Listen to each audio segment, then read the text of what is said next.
e whaatalo whaatu. Ua vailu peina lau mai moa whaafonga. Ile nei vaenga o lau mai moanga ma lau whaafonga anga. I whaasalaunga le televisia le malo. I so se tafa, maota malawa. Ona o le fiatu ina atu o le whaasalaunga. Ma le whaasile silanga mai le ofisa o le loia sili le malo o Samoa. O le mafuanga o le nei whaasalaunga. O le oto ina o vaenga taua. O tūla fono o tau whaofia tolu o lo iluma nei o le pālemene. Mo lo si la fia, ma le nofo manino. I mafua anga lo loto nei tūla fono o tau whaofi. Ma o le atolau lau inatu. Ilona oto tonga. Oto tonga o tūla fono o tau whaofia tolu. O tūla fono o tau whaofia tolu waofi ai. Mua, tūla fono o tau whaofia le teutawina o le tūla fono whavae. Lua, tūla fono tau whaofi o le whamsinonga o whanua maswafa. Tolu, tūla fono o whamsinonga tau solinga tūla fono. Aunga o tūla fono tau whaofi. O le aunga o tūla fono tau whaofi nei e tolu. Ina ia atangia atili mai ai sa mo i tono o lana tūla fono whavae. Ma ia whata atia mai ai tono le tūla fono whavae a Samoa. Le whamasinonga o whanua maswafa. Le whamasinonga o lo aia iai tūmanga nua Samoa. Imata upu ma whamasinonga o whanua maswafa. Tūla fono tau whaofi o teutaunga o le tūla fono whavae a Samoa lua whelua sifulu. O le tūla fono tau whaofi le nei. E wha e teutau i le tūla fono whavae. E tuina i tono le tūla fono whaavae o Samoa, le whamasinonga o whanua maswafa. Le whamasinonga e whaapitoi mata upo e fitu tonu i le si o manga o Samoa. O le whamasinonga na te fofonga ina mata upo e whaatatau i whanua whaalanga nuu, maswafa matai. I le tanga iai i tū maanga a inga, o nuu, o pūlenga li ima whaipule. Ma le saufa inga tangata to tele e le si o manga o Samoa. O teunga i le vaenga ono o le tūla fono whaavae. Vaenga o whamasinonga. Ina i atangi ai mata upu tau atiae. Ma i oonga tasi. Ma teunga o le vaenga iwa o le tūla fono whaavae. Mo le sila fia. O le taiminei. E ui na whape mai le whaatomuanga o le tūla fono whaavae o Samoa, o Samoa e whaavae lungo whaakerisiano ma tūmanga no o Samoa. E na o le valuani ma ta upu o le se lau luas fulu ma le whaam ta upu, o le tūla fono whaavae. O lo o ta uai ni vaenga e whaatatau i a Samoa, po o le si o manga o tūmanga no a Samoa.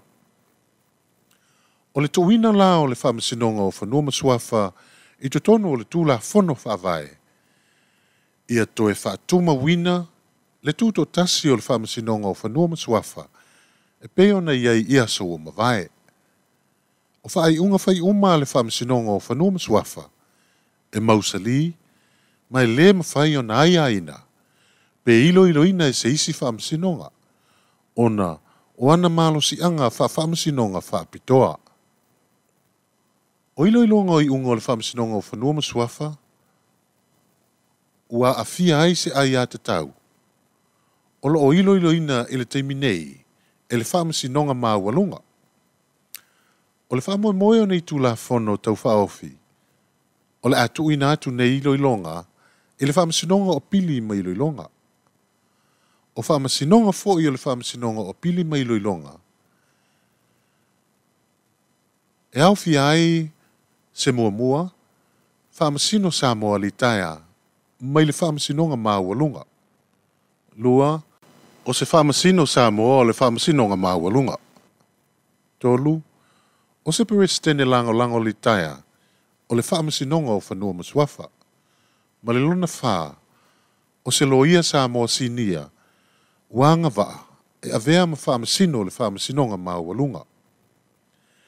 E manino ala, e le o ave sea le avanoa e wha amalo si ai se ai a te tau ua a fia. I se wha ai unga, a le whaamasinonga o whanua masuafa.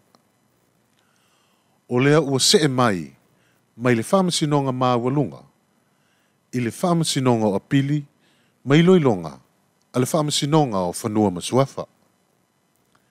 E le ai se vaenga o neitu la whono tau whaofi, e a awhi ai le vaenga lua, o ai a te tau whaavae, o le tū la whono whaavae, o Samoa.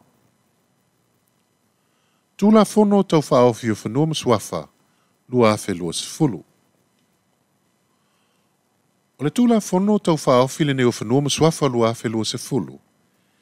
E le te le se senga o lona whaataatianga, ma tū la whono tau whaofi o whanua masuafa lua awhi sifulu maleiva. O le telefo i oa inga o le nei tū la whono tau whaofi lua awhi lua sifulu. Na si i mai le tū la whono o whanua masuafa, tasi iwa valutasi. O le nganga o le nei tū la whono tau whaofi, ia lango atu i le whaataatianga o le whaamasinonga o whanua masuafa, i tu tonu o le tū la whono whaavae. O aia inga fou, e anga i lea i le whaatuina o le whaamasinonga o apili mai loilonga. O lea whaamasinonga, e na te iloiloina ma ta uputo iloilo. E pei ona ulua i whaamatala i natu.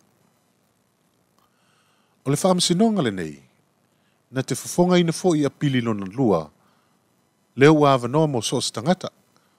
Ona o whai unga le whaamasinonga o whanua masuafa, e au tūpulanga, e a fi ai tūpulanga o aso nei, ma le lumanai.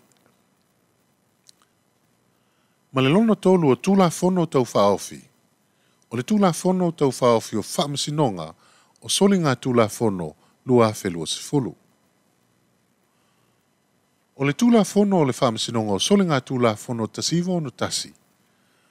O se tūla whono o tuwai, ma o loo atangia le tuwai le tausanga na basia, ma whaamamalu ina ai, tasi iwa ono tasi. Ua 5 sifulu ma le iwa ono tausanga, ma o le tele o ona ia inga, o loo i tutonu fo i o le tūla whono whaavae. O se avanoa le leile nei e ave ese ai loa ia inga ua iai le tūla whono whaavae, ma isi tūla whono. Ma toi tūlata mai ai ina i o ngatasi, ma le si o manga o Samoa, i o naso nei.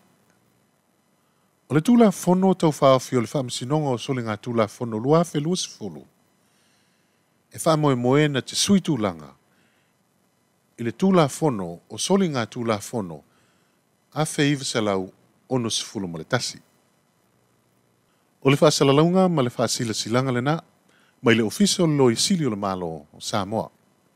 Ia manu ia tele lau mai mua whaafonga, i polo kalame whaawau, a le televisi a le malo, soifua.